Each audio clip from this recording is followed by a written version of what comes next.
പ്രിയപ്പെട്ട പ്രേക്ഷകരെ, വയനാട് ഞങ്ങൾ കണ്ട കാഴ്ചകൾ പലതും ഉള്ളുലയ്ക്കുന്നതായിരുന്നു.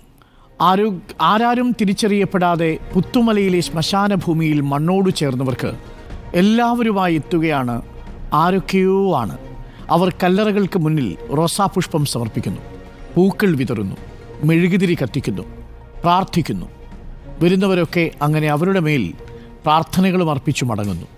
ഇക്കൂട്ടത്തിൽ മലയാളികൾ മാത്രമല്ല എന്നതാണ് ഏറെ ശ്രദ്ധേയം.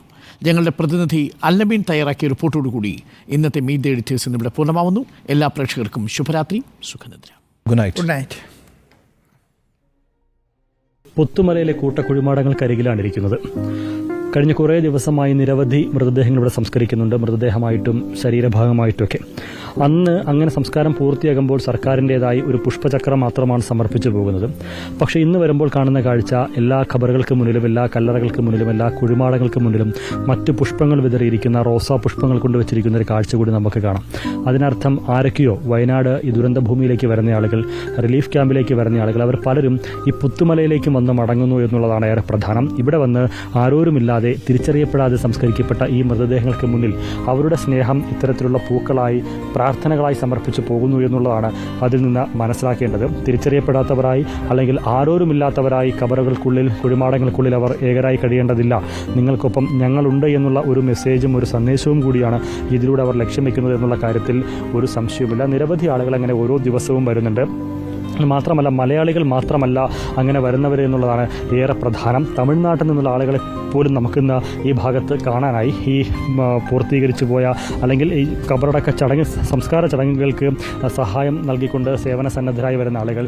ഈ മഴയൊക്കെ പെയ്ത് റീത്തൊക്കെ മറിഞ്ഞു വീണ് കിടക്കുന്നു, പലയിടങ്ങളിലും മണ്ണൊക്കെ മാറിക്കിടക്കുന്ന ഒരു സാഹചര്യം. അതൊക്കെ ഒതുക്കി നിർത്തുന്ന കുറേ തമിഴ്നാട്ടിൽ നിന്നുള്ള ചില പ്രവർത്തകരെ കൂടി നമുക്ക് കാണാം. മലയാളികളായിട്ടുള്ള സന്നദ്ധ പ്രവർത്തകർ ഒരുപാട് പേരുണ്ട്. DYFയുടെ യൂത്ത് ബ്രിഗേഡ്, യൂത്ത് കോൺഗ്രസിൻ്റെ യൂത്ത് കെയർ, MSF, മുസ്ലിം ലീഗിൻ്റെ വൈറ്റ് ഗാർഡ്, SKSSFിൻ്റെ പ്രവർത്തകർ, അങ്ങനെയുള്ളവർക്ക് ഒരുപാട് പേരുണ്ട്. അത് മലയാളികളാണ് എന്ന് നമുക്ക് പറയാം. പക്ഷേ അതിനപ്പുറത്തേക്ക് തമിഴ്നാട്ടിൽ നിന്നുള്ള കുറേ ആളുകൾ കൂടി നമുക്ക് തമിഴ്നാട്ടിലെ അവർ കാണാം. തമിഴിൽ എഴുതിയ ടീഷർട്ടൊക്കെ ഇട്ടാണ് അവർ വരുന്നത്. നിങ്ങൾ എവിടെ നിന്നാണ് വരുന്നത്? நாங்கள் மேட்டுப்பாளையத்துலேருந்து வர்றோம். நாங்கள் வந்து தென்றல் பொதுநல அறக்கட்டளைன்னு சொல்லிட்டு நாங்கள் ஒரு அறக்கட்டளை நடத்திட்டு இருக்கிறோம். கோயம்புத்தூரில் ஹெட் ஆஃபீஸு. நாங்கள் 4-5 நாள் இங்கே இருந்து இங்கே கொஞ்சம் சேவையெல்லாம் பண்ணிவிட்டு ஊருக்கு போயிட்டு ரெண்டாவது நாங்கள் இங்கே வந்திருக்கிறோம். இந்த மாதிரி இது அடக்கம் பண்ணுறது இதெல்லாம் பார்த்துட்டு ரெண்டாவது ஏதாவது இன்னும் ஹெல்ப் எதாவது பண்ணலான்னு சொல்லி, எப்படி என்ன நிலைமைன்னு பார்த்துட்டு ஏதாவது குடும்பங்களுக்கு வந்து தேவையானது எதாவது ஹெல்ப் பண்ணணும், இங்கே என்ன தேவை அப்படின்னு சொல்லி பார்த்துட்டு இது ஒரு 10 குடும்பங்களுக்கு ஏதாவது தேவையானது, வீட்டுக்கு தேவையானது எதாவது கொடுக்கணும். அத்தியாவசிய பொருட்கள் எல்லாத்தையும் கொடுத்துட்டு அவங்க வீட்டுக்கு தேவையான பொருள் கொடுத்துட்டு ரெண்டாவது அது என்ன பண்ணணும், என்ன தேவைன்னு சொல்லி பார்க்கறதுக்காக நாங்கள் வந்த மேட்டுப்பாளையம். മരിച്ചവരോടൊക്കെ നിങ്ങളുടെ ആരുമല്ല, யாருமே இல்லை, இதெல்லாம் யாரும் இல்லை, ஒரு மனுஷன், அவ்வளோதான். அதுக்காக வந்து எங்களுக்கு எங்கள் மனசாட்சிக்கு எதுவும் இல்லாமல் 4-5 நாள் நாங்கள் பணி செஞ்சுட்டு நாங்கள் மேட்டுப்பாளையம் போயிட்டோம். ரெண்டாவது மனசு கேட்கல, இந்த குடும்பங்களில் இவ்வளோ இதில் எல்லாம் ஹோமில் எல்லாம் இருந்து ரொம்ப கஷ்டப்படுறாங்கன்னு சொல்லி எங்களால் என்ன முடியுதோ ஏதாவது ஹெல்ப் பண்ணணுன்னு நாங்கள் ரெண்டாவது இங்கே வந்திருக்கோம். எங்கள் கூட சேர்ந்து எங்கள் டீமில் இருக்கிற எல்லோரும் வந்திருக்கிறாங்க.